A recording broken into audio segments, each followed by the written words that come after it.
Assalamualaikum warahmatullahi wabarakatuh. Bersama dengan Cikgu Fanida dalam mempelajari biologi tingkatan 4 KSSM. Pada hari ini, Cikgu akan mengupas satu lagi tajuk yang sangat menarik, iaitu pembahagian sel di bawah bab 6. Anak-anak, tahukah anda bagaimanakah tumbesaran berlaku? Bagaimanakah organisma menghasilkan sel baharu? Bagaimanakah variasi genetik dihasilkan? Bolehkah organisma seiras dihasilkan? Semua persoalan ini akan terungkap apabila anak-anak semua sudah mempelajari tajuk pembahagian sel.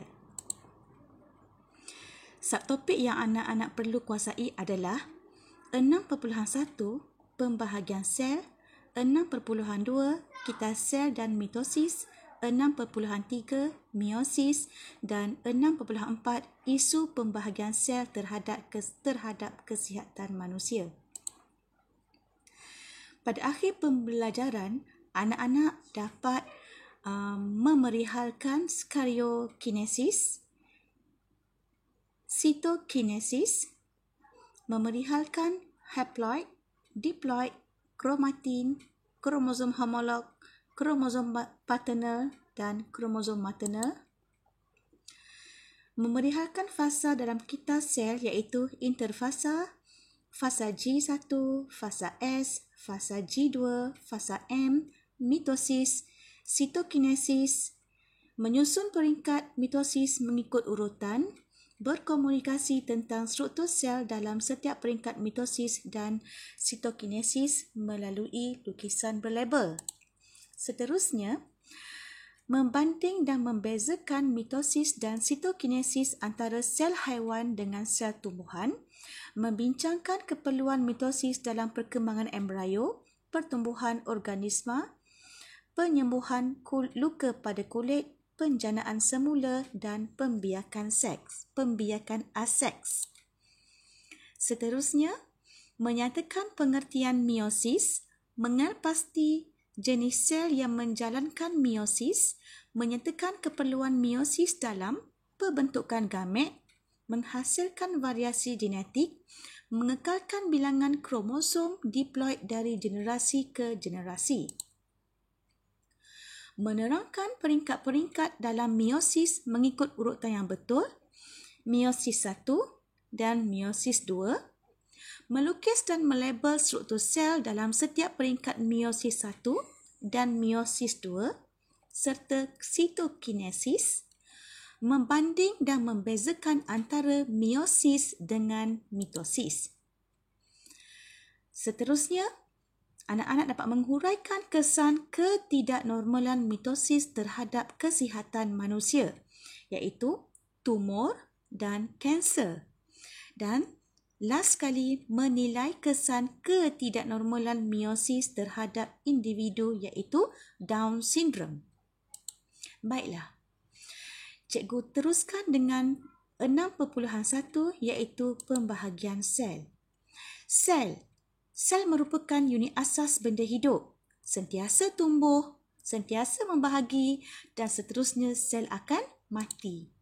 Jadi, sel yang mati mesti diganti dengan yang baharu. Oleh itu, sel badan menghasilkan sel yang baharu melalui proses pembahagian sel. Pembahagian sel melibatkan dua peringkat, iaitu karyokinesis dan sitokinesis. Karyokinesis melibatkan pembahagian nukleus, manakala sitokinesis melibatkan pembahagian sitoplasma.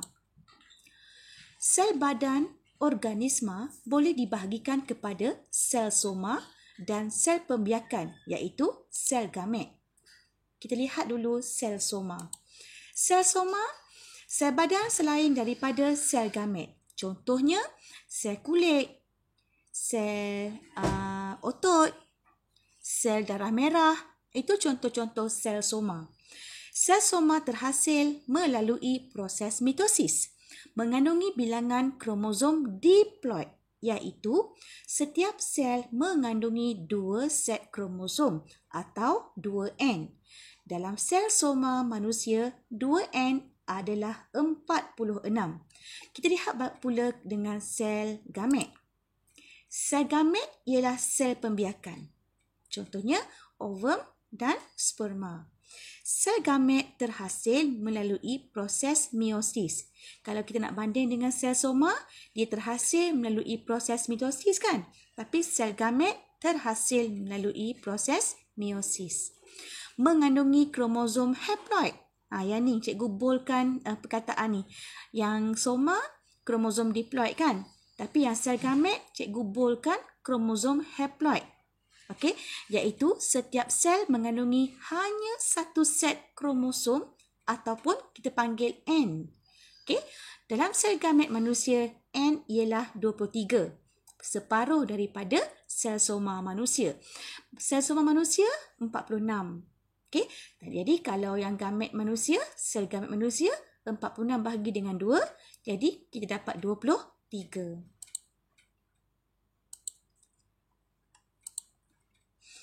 Dalam sel diploid, satu set kromosom berasal daripada induk jantan atau kromosom paternal dan satu lagi set berasal daripada induk betina ataupun kita panggil kromosom maternal. Cuba tengok di sini. Sel diploid bermaksud satu set kromosom ada induk jantan, ada yang berasal dari induk betina. Yang jantan kita panggil kromosom paternal, paternal, papa induk jantan. Manakala satu lagi kromosom maternal, mama induk betina. Cara nak ingat. Okey, seterusnya, kedua-dua kromosom paternal dan kromosom maternal mempunyai ciri struktur yang serupa. Pasangan kromosom ini disebut kromosom homolog. Kromosom apa? Kromosom homolog. Jadi, dalam kromosom homolog ada kromosom berasal daripada kromosom paternal, iaitu daripada induk jantan, dan juga berasal daripada induk betina, iaitu kromosom maternal dipanggil. Dan yang paling penting, kromosom homolog ini mempunyai ciri struktur yang serupa. Kromatin. Kromatin ialah kromosom yang menyerupai berbenang halus yang panjang. Okey, yang panjang. Cuba lihat gambar rajah 6.1. Ada kromosom haploid. Okey. Yang haploid ni kita lihat 3 kromosom tanpa pasangan. Ialah yang warna merah, merah, merah. Okey. Yang ni kita panggil 3 kromosom tanpa pasangan. Yang ni dikenali sebagai haploid. Satu salinan setiap kromosom. Yang ni pula dipanggil 3 pasang kromosom homolog. Okey, ada 1, 2 sepasang. 1, 2, 2 pasang. 1, 2, 3 pasang. Merah, merah biru, merah biru, merah biru. Andaikan yang merah ni daripada ibu, biru ni daripada bapa. Jadi, dia merupakan kromosom homolog. Ada satu set kromosom paternal, ada satu lagi set kromosom daripada maternal. Yang ni dipanggil 3 pasang kromosom homolog. 2N lah. Diploid 2N. Okey. Kita lihat kepada praktis formatif 1. Kita dah habis tajuk 6.1, bahagian-pembahagian sel. Kita tengok soalan dia. Berikan definisi bagi istilah berikut. Karyokinesis, sitokinesis, kromatin dan kromosom homolog. A, B, C, D ni cikgu rasa tak perlu cikgu bagi tahu jawapan lah. Yang cikgu cakap tadi tu semua jawapan dia. Karyokinesis tu apa? Sitokinesis tu apa? Baru saja sebut tadi. Teruskan kepada yang kedua. Ramalkan apa yang akan berlaku sekiranya sel dalam organ pembiakan manusia tak dapat menghasilkan sel haploid. Tadi cikgu dah beritahu kan? Dalam sel dalam organ pembiakan seharusnya dalam keadaan yang haploid. Dalam keadaan N, iaitu separuh daripada sel induk, sel soma. Kalau macam manusia sepatutnya N23 lah. Tapi soalan dia, ramalkan apa yang berlaku sekiranya sel dalam organ pembiakan tak dapat menghasilkan sel haploid. Ini jawapan dia. Zuriat yang dihasilkan akan mempunyai 92 kromosom. Memanglah 46 ni andaikan daripada ibu, 46 ni andaikan daripada bapa. 46 campur 46 dia akan jadi 92, iaitu 2 kali ganda set kromosom daripada induknya. Jadi kalau jika ini berlaku, zygot yang terhasil akan merosot dengan sendirinya. Tiada pembesaran berlaku. Tiada proses pembesaran berlaku untuk zygot tersebut. Dia akan merosot dengan sendiri. Okey? Cikgu teruskan kepada 6.2 iaitu kitar sel dan mitosis. Apa itu kitar sel? Kalau kita sebut perkataan kitar, dia macam kitaran lah. Okay? Kitaran daripada A pergi ke B, pergi ke C dan balik pada A. Itu kitaran. Okay? Kitar sel merujuk kepada turutan kejadian yang melibatkan penggandaan DNA serta pembahagian sel untuk menghasilkan 2 sel anak. Okey, menghasilkan 2 sel anak. Kitar sel terdiri daripada interfasa dan fasa M. Interfasa merupakan fasa yang paling panjang dalam kitar sel. Fasa ini terdiri daripada fasa G1, S dan G2. Cikgu pergi dulu kepada G1. G1 yang warna biru ni, okey, yang warna biru ni, kitaran pertama, sel membesar. Membesar, G growth. Sel membesar, growth besar kan? Okey. So, komponen sel seperti mitokondrion dan jalinan endoplasma dihasilkan dalam fasa ini. Protein untuk kegunaan kitar sel juga disintesiskan ketika ini. Pada peringkat ini, nukleus kelihatan besar dan kromosom ada dah dalam bentuk kromatin. Berbenang-benang halus kan? Cikgu sebut tadi kromatin tu apa? Struktur seperti berbenang-benang halus. Jadi, dia tak panggil kromosom di sini. Dia panggil kromatin di sini. Okey? Dia dalam keadaan bentuk kromatin. Okey, seterusnya. Fasa yang kedua, yang color oranye ni, fasa S. Okey? Masih lagi interfasa. Okey, masih lagi interfasa. Dan fasa yang kedua dalam interfasa iaitu fasa S. S, sintesis.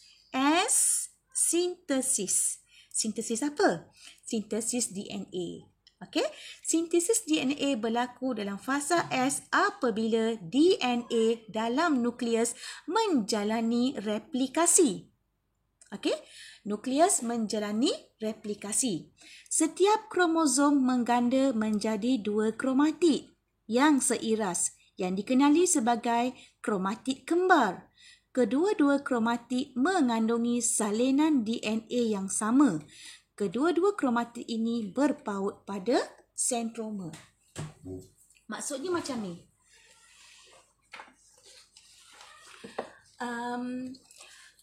Dalam sintesis DNA ni, kromosom akan mengganda menjadi 2 kromatid. Contohnya, ada 3 kromosom. Okey, 3 kromosom. Kemudian dia kata setiap kromosom mengganda, okey, mengganda menjadi 2 kromatid yang seiras. Maksudnya yang ni dia salin balik. Yang ni. Yang ni seiras dengan yang ni. Yang ni pula dia seiras dengan yang ni. Yang ni dia seiras dengan yang ni. Okey, kemudian dia kata kedua-dua kromatid mengandungi salinan molekul DNA yang sama. Kalau yang ni ada DNA TAC contohnya. Yang ni pun sama.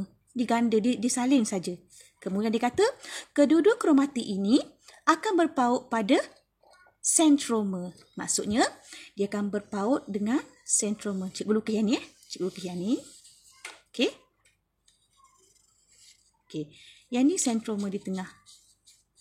Okey. Ini dikenali sebagai kita panggil kromatid seiras. 2 kromatid seiras. Dan yang ni kita kenali sebagai kromatid kembar. Okey, jelas? Okey, yang ni kromatid kembar. Yang dua ni adalah seiras. Okey. Seterusnya, cikgu pergi kepada G2. Okey, G2.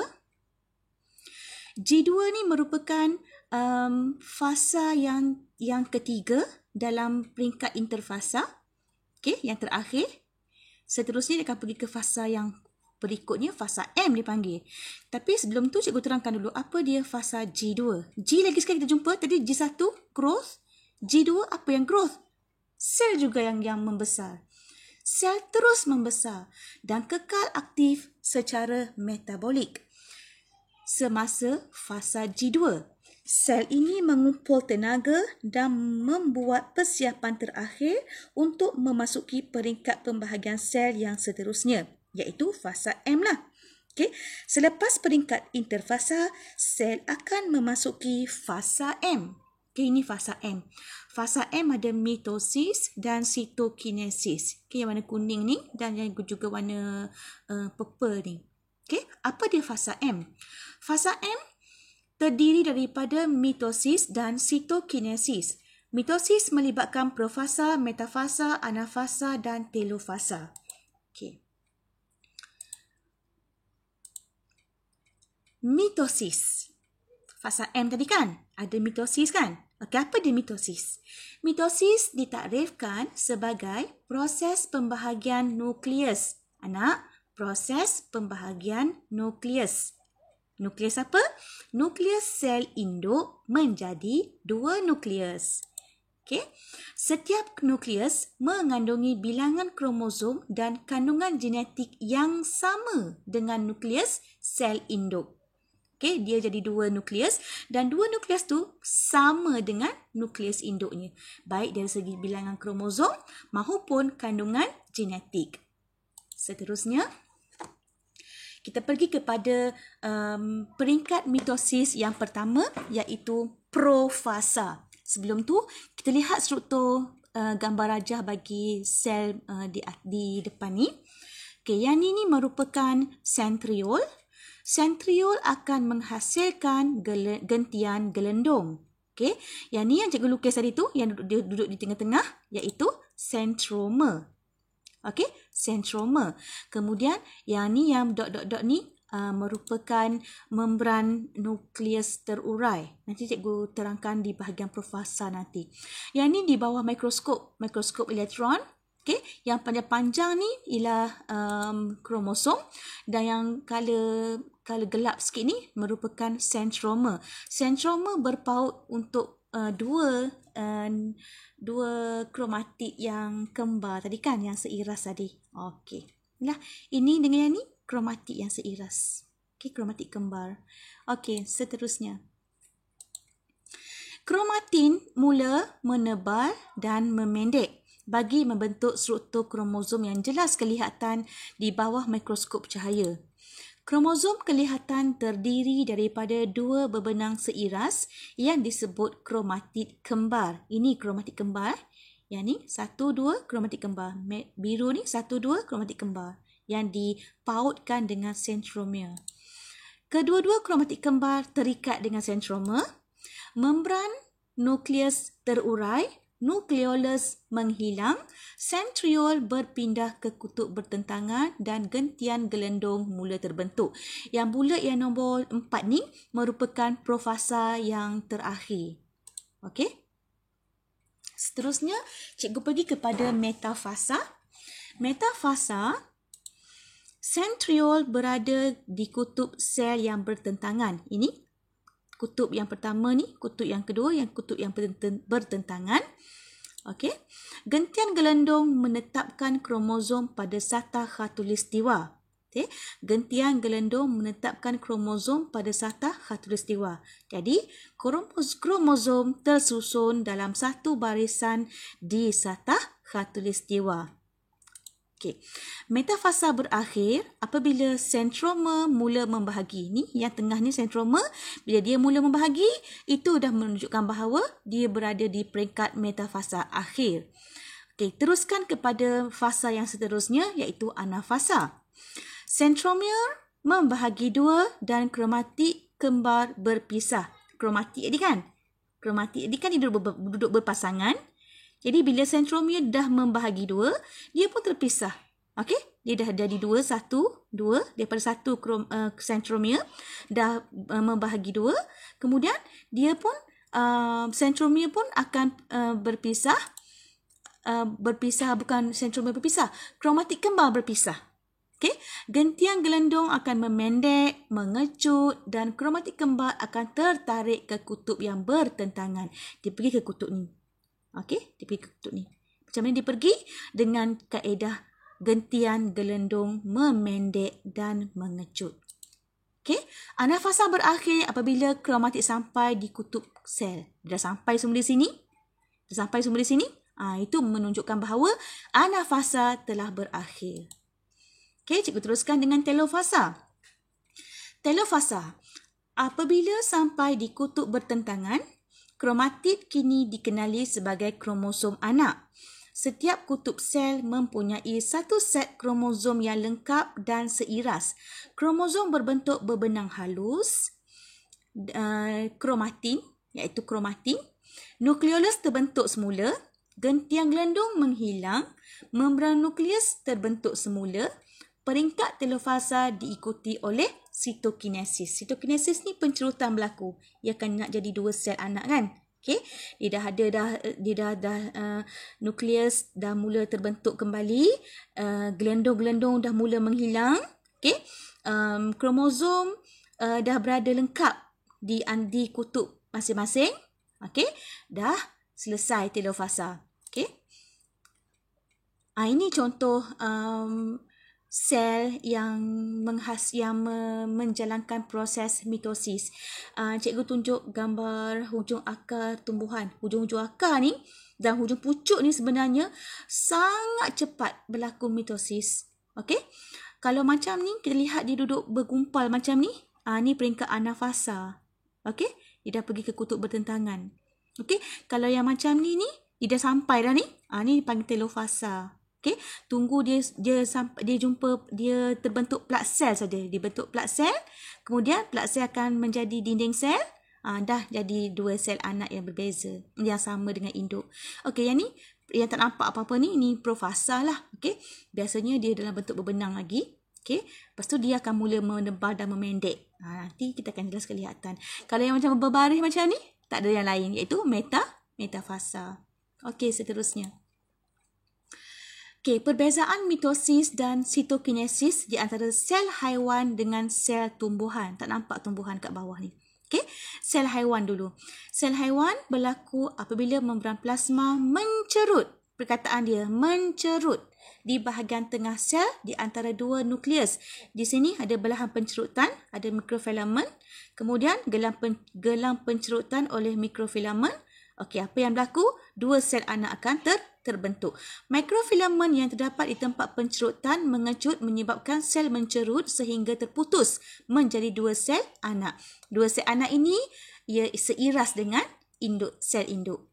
Okey, untuk sel tumbuhan pula bermula apabila vesikel yang dibentuk bercantum membentuk plak sel di bahagian tengah sel. Yang ni. Vesikel terbentuk di plak sel. Okey, plak sel dikelilingi oleh membran plasma yang baharu dan membran dinding sel baharu terbentuk di ruang antara plak sel. Okey, yang ni ada dinding sel induk, kemudian dia terbentuk plak sel. Apa yang plak sel akan terjadi? Plak sel akan berkembang ke arah luar, dia akan bercantum dengan membran plasma. Di akhir sitokinesis akan terbentuk sel lulosa. Okey, untuk menguatkan lagi dinding sel baharu. Jadi, selepas selesai dah terbentuk dah dinding sel di sini, maka dua sel anak akan terbentuk, iaitu sel anak yang berkeadaan diploid. Okey, ini perbezaan mitosis dan sitokinesis antara sel haiwan dengan sel tumbuhan. Keperluan mitosis.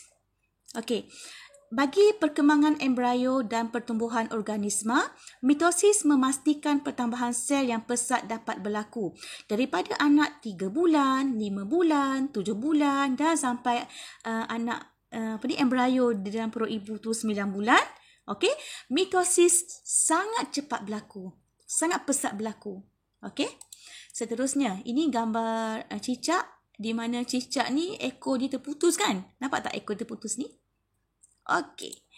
Melalui proses mitosis, cicak mampu menghasilkan ekor yang baharu yang kita kenali sebagai penjanaan semula kan? Regeneration. Okey, sekiranya ekor cicak terputus, mitosis akan dapat menghasilkan ekor yang baru. Okey, ini hydra. Ini penunasan hydra kan? Okey. Mitosis membantu organisma seperti hidra menghasilkan individu baharu melalui pembentukan tunas. Yang tunas ni bila dia jatuh, dia akan membentuk organisma baharu. Jadi, hydra, anak hydra lah kita katakan. Lepas tu dia akan membentuk hydra yang dewasa. Okey? Yang satu lagi. Ini gambar jari. Jari ni cikgu cari gambar jari yang terluka tapi lukanya dah nak sembuh dah. Okey? Apabila kecederaan berlaku pada barang kita, mitosis akan menghasilkan sel-sel baharu menggantikan sel-sel yang mati atau rosak.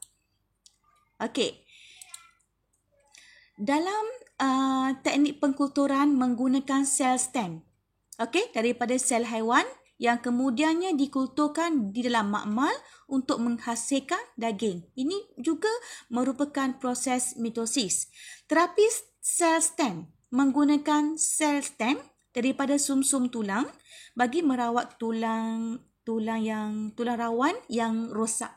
Okey, ini terapi sel stem. Okey, seterusnya keperluan mitosis dalam bidang pertanian. Okey, teknik pengkulturan tisu. Teknik pengkulturan tisu tumbuhan digunakan untuk menghasilkan anak-anak pokok melalui pengkulturan sel induknya tanpa melalui proses persenyawaan.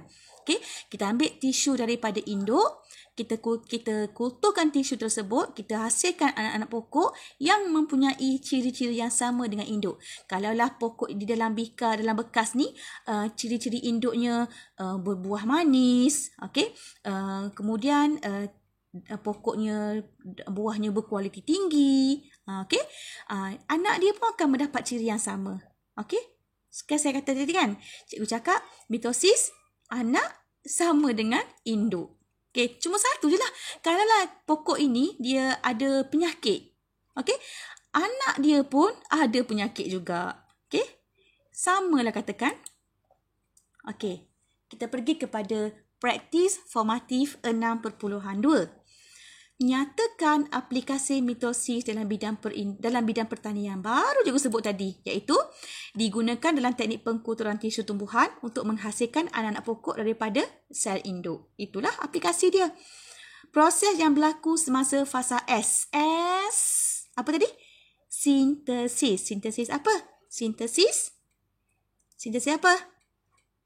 Sintesis DNA. Kandungan DNA akan berganda iaitu berlakunya proses replikasi DNA.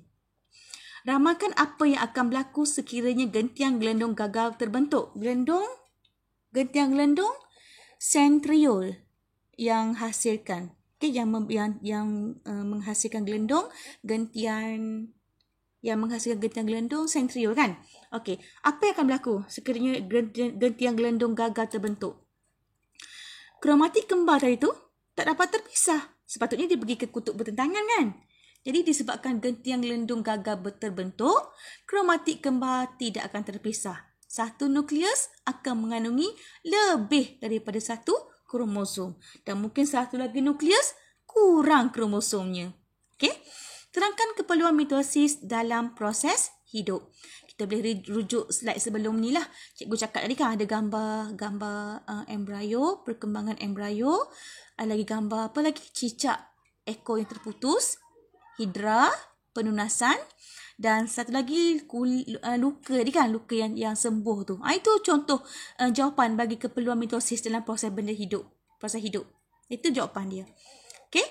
Kita bagi kepada topik yang seterusnya 6.3 iaitu meiosis.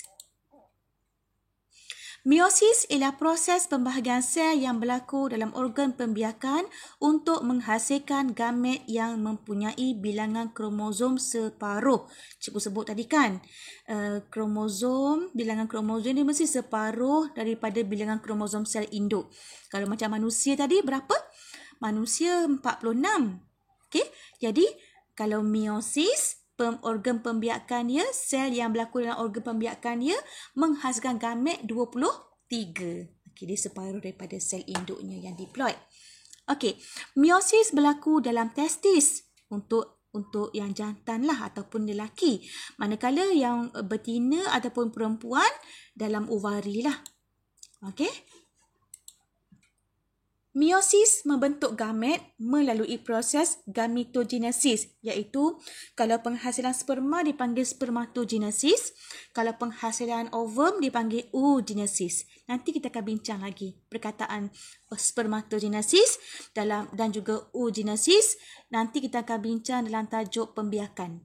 Okey, serta memastikan bilangan kromosom diploid. Sesuatu organisma yang menjalankan pembiakan seks sentiasa kekal dari satu generasi ke satu generasi.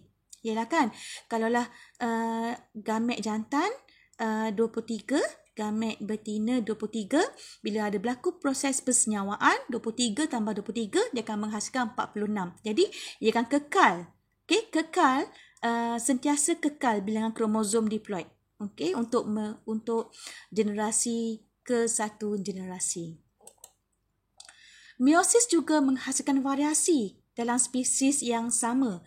Nanti kita akan tahu macam mana variasi akan berlaku dalam meiosis ni. Okey. Meiosis dibahagikan kepada dua peringkat pembahagian sel, iaitu meiosis 1 dan juga meiosis 2. Meiosis 1 terdiri daripada profasa 1, metafasa 1, anafasa 1 dan telofasa 1. Jangan awak tulis profasa SSA TU2. Tulis satu Roman saja. Jangan tulis macam ni. Profasa eja SSA TU2. Tak nak. Tulis je profasa 1. Sama juga dengan meiosis 2. Terdiri daripada profasa 2, metafasa 2, anafasa 2 dan telofasa 2. Jangan tulis macam ni.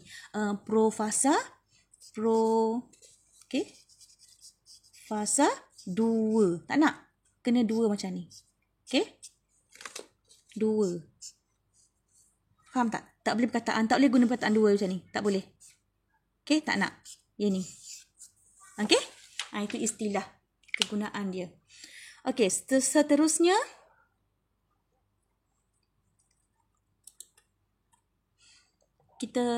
cikgu sentuh dulu profasa 1 dulu. Okey, profasa 1. Tengok dia punya struktur dia. Okey.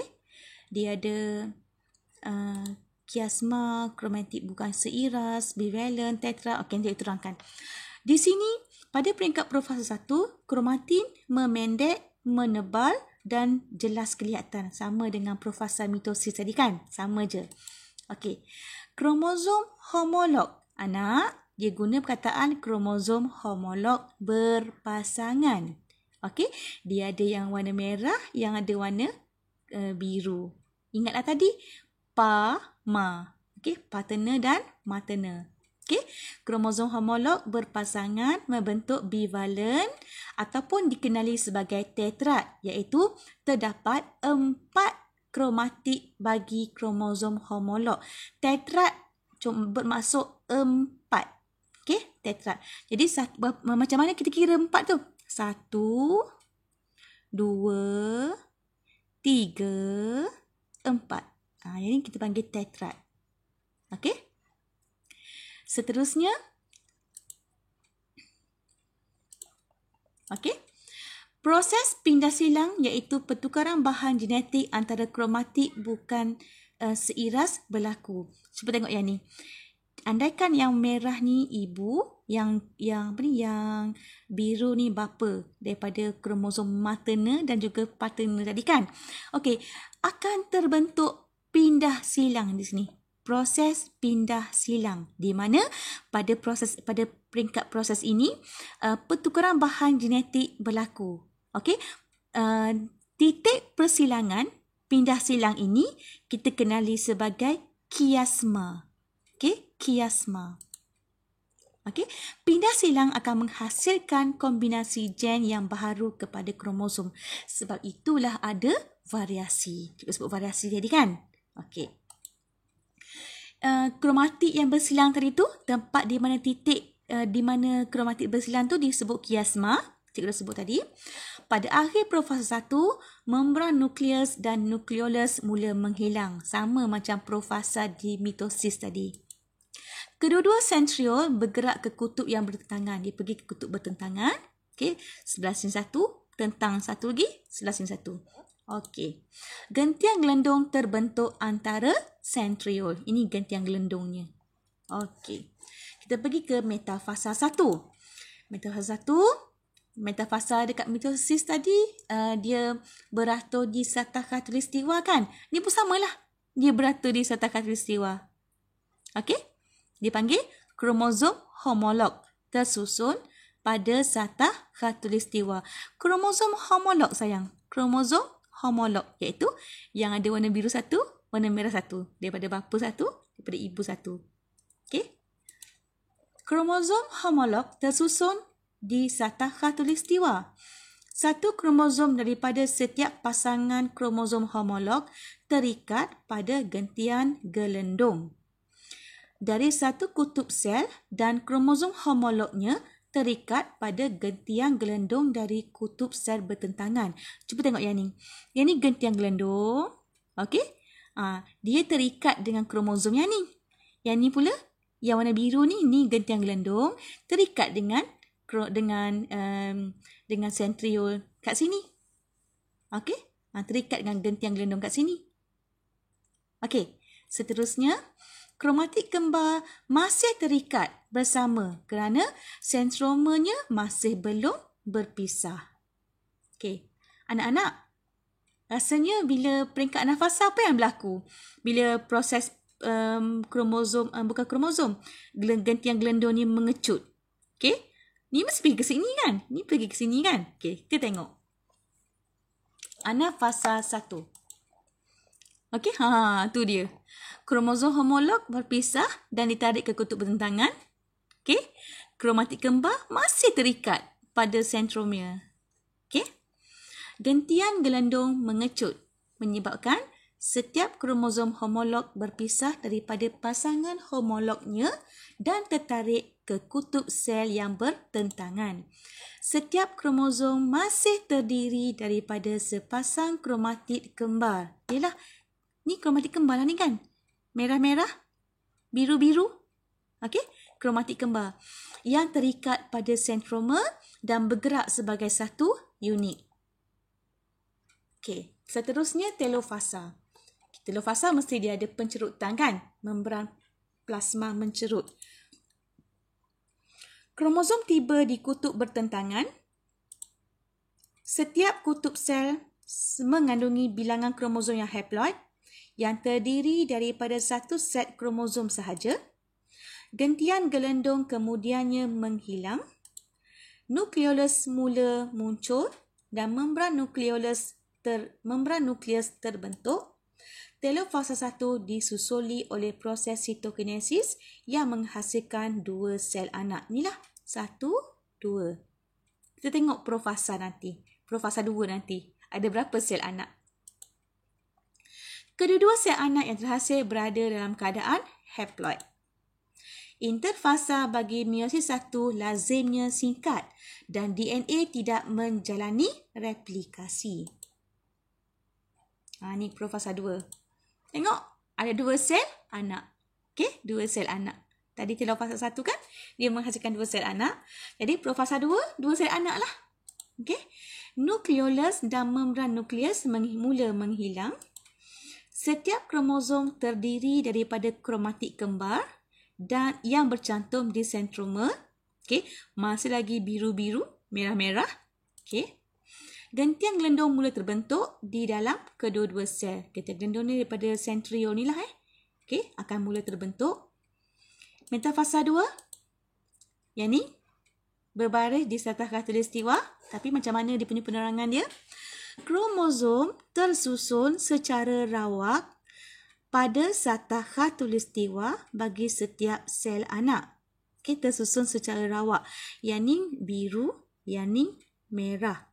Okey, yang ni merah, yang ni biru. Dia tak ada biru dengan biru, merah dengan merah. Ini dipanggil tersusun secara rawak. Setiap kromatik terikat pada gentian gelendong di sentromer. Ini kromatik dia terikat dengan gelendong di sentromer. Jadi kalau macam ni sentromer akan membahagi dua lah apabila anafasa nanti. Okey. Metafasa 2 tamat apabila sentromer berpisah. Cikgu sebut tadi kan. Okey. Seterusnya anafasa 2. Yang ni kromatik dah berpisah lah. Okey, dah tak ada dah biru-biru, merah-merah. Biru ke sini satu, biru ke sana satu. Merah ke sini satu, merah ke sana, ke sini satu. Okey, dia dah berpisah dah. Sentromer kromatik kembar berpisah. Pasangan kromatik kembar berpisah dan bergerak ke kutub bertentangan didahului oleh sentromer. Sentromer duduk di depan. Dia akan didahului. Macam mana dia bergerak? Melalui pengecutan gelendong. Okey. Setiap kromatik pada peringkat ini dikenali sebagai kromosom. Okey, telofasa 2.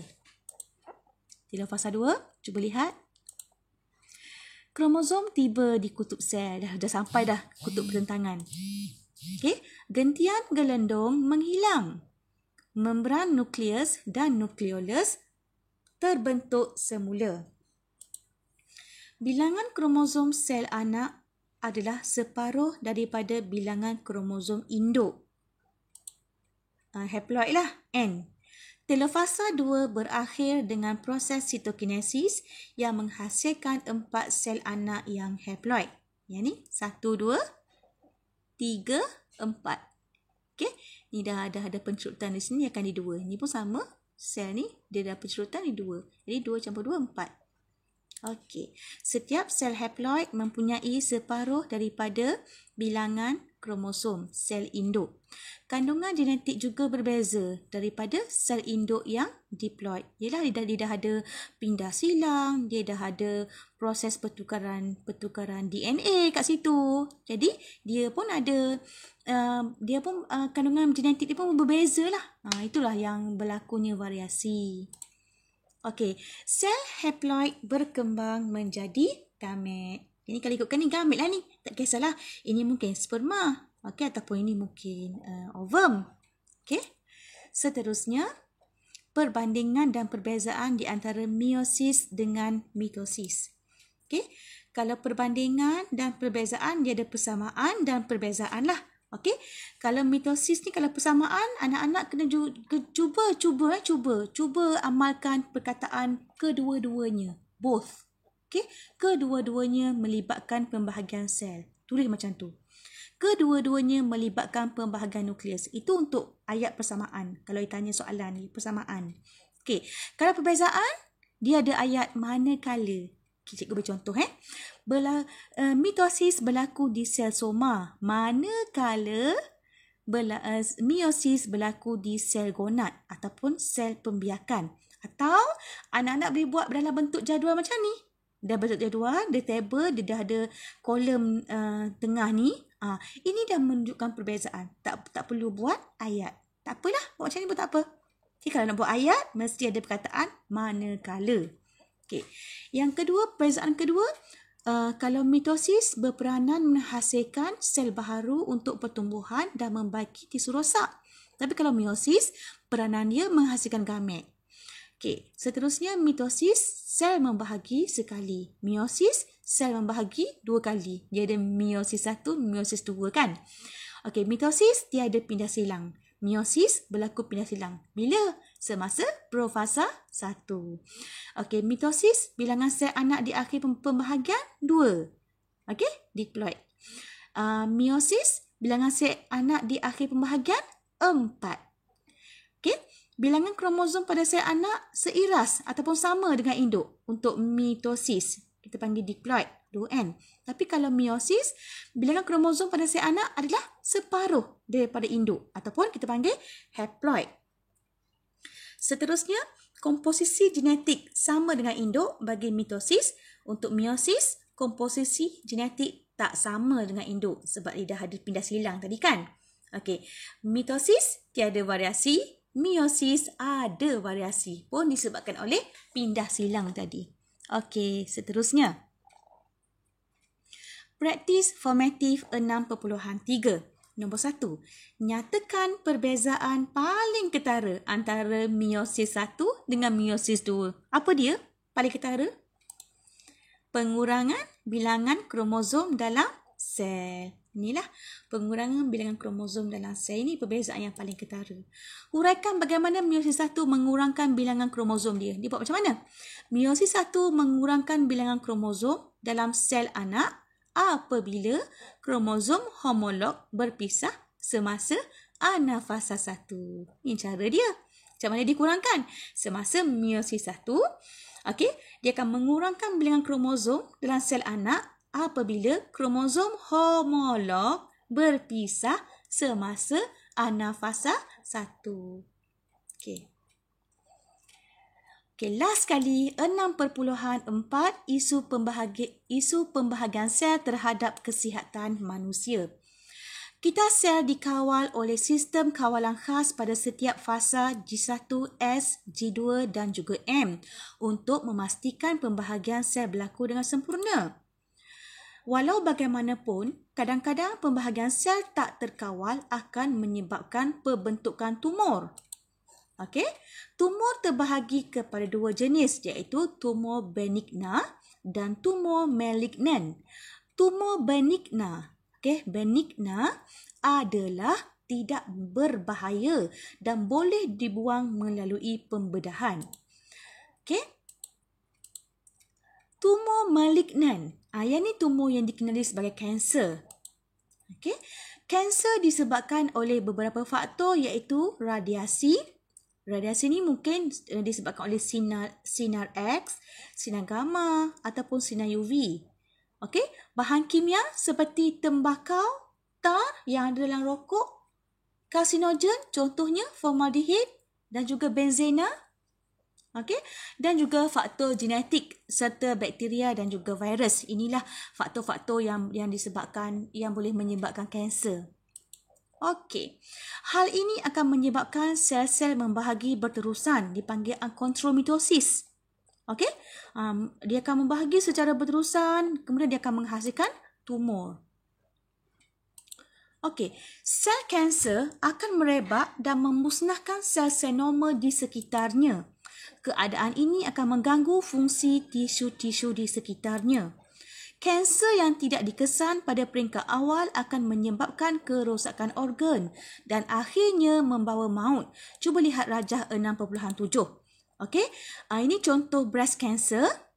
Okey, kanser payudara. Di sini ada kelihatan tumor di sini. Okey, ini merupakan tisu glandular. Okey, tumor membesar daripada sel tunggal kanser. Kemudian, apa yang berlaku?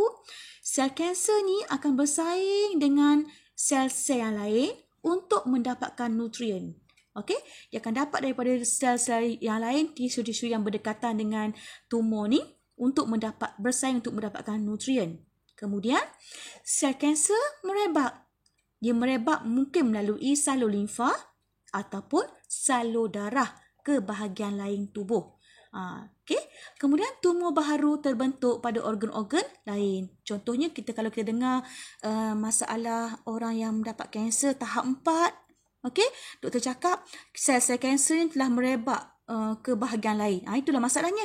Sel kanser dia dah merebak, dia melalui salur darah ataupun salur limfa, dia akan pergi menyerang pada organ-organ yang lain. Itu bahayanya kanser. Okey, seterusnya ketidaknormalan semasa pembahagian meiosis juga akan menyebabkan penyakit genetik. Contohnya Down syndrome. Di sini dalam sukatan kita akan tekankan Down syndrome lah. Kita akan beri contoh Down syndrome. Ada lagi lah Hal ini berlaku kerana gentian gelendong gagal berfungsi secara anafasa 1 atau anafasa 2. Akibatnya, kromosom gagal berpisah ataupun kita panggil non-disjunction, tak disjungsi. Okay? Non-disjunction iaitu kromosom gagal berpisah. Oleh itu, gamet mempunyai bilangan kromosom tak normal, mungkin 22 atau mungkin 24. Sepatutnya berapa? Sepatutnya 23 kan? Tapi disebabkan dia dah gagal berpisah, mungkin kurang. 22 ni kurang lah. 24 ni terlebih. Okey. Jika persenyawaan antara gamet normal 23 dan gamet abnormal 24 berlaku, zygote akan mempunyai 47. 23 tambah 24. Jadi 47. Dia tak menjadi 46 yang normal. Jadi keadaan akan berlaku tidak normal. Individu Down syndrome mempunyai 47 kromosom, iaitu terdapat kromosom tambahan pada set ke-21.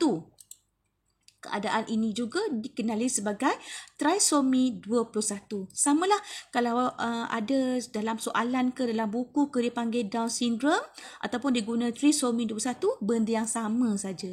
Okey? Dia trisomi 21 ni kalau kita lihat set kromosom lengkap 1 hingga 23 tu, dia ada yang ke-21 tu, dia ada kecacatan kromosom di situ.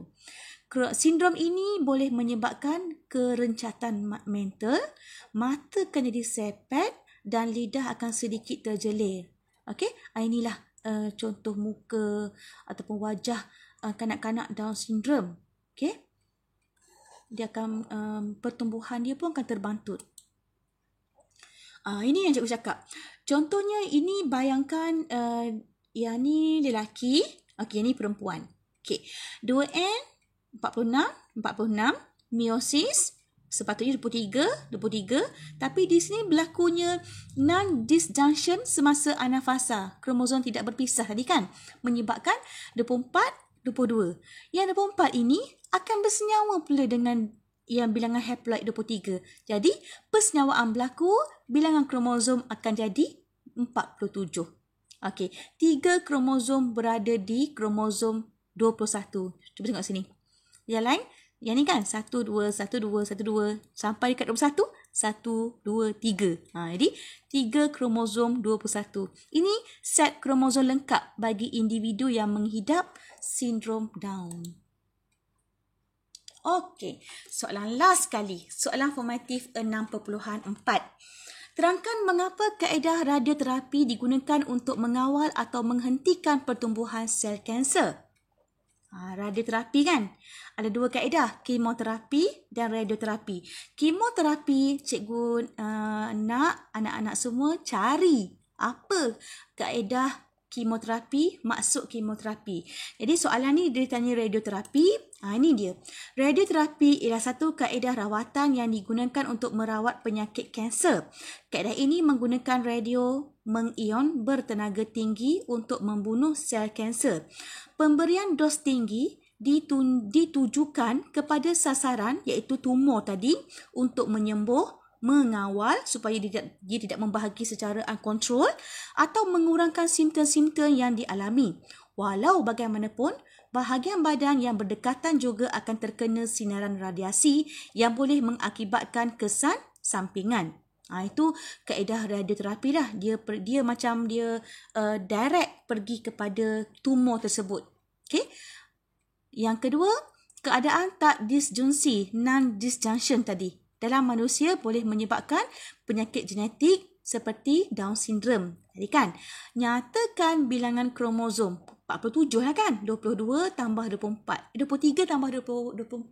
Jadi 47. Ciri-ciri dia apa tadi cikgu cakap? Kerencatan mental, lidah sedikit terjelir dan mata sepet. Ini boleh bagi contoh kalau soalan tanya contoh contoh ciri-ciri. Dia 3. Ada 3 cikgu bagi. Kerencatan mental, lidah sedikit terdelik, pertumbuhan terbantut pun boleh. Okey? Inilah serba sedikit berkenaan dengan pembahagian sel bab 6. Dah habis dah tajuk kita, tajuk yang ke-6, pembahagian sel. Cikgu rumuskan sekali lagi untuk peringatan, untuk kita recall balik apa yang telah cikgu bincangkan tadi. Kita ada 4 benda yang kita bincang, iaitu pembahagian sel, kita sel dan mitosis, meiosis, isu pembahagian sel terhadap kesihatan manusia. Untuk pembahagian sel ada karyokinesis dan sitokinesis. Sekitar sel dan mitosis kita ada fasa M dan juga interfasa. Okey, interfasa ada G1S, G2. Kemudian meiosis ada meiosis 1, meiosis 2. Kita dah bincang berkenaan dengan persamaan dan perbezaan antara meiosis. Masih nak lagi kan? Okey. Dan last kali cikgu bincang berkenaan dengan kesan ketidaknormalan mitosis, iaitu tumor, kanser. Okey, tumor ada 2 kan? Tumor yang tak bahaya 1, tumor yang bahaya 1. Apa nama dia? Tolong ingatkan. Okey, kesan ketidaknormalan meiosis. Cikgu bagi contoh Down syndrome tadi kan? Okey, inilah rumusan yang telah kita bincangkan pada hari ini.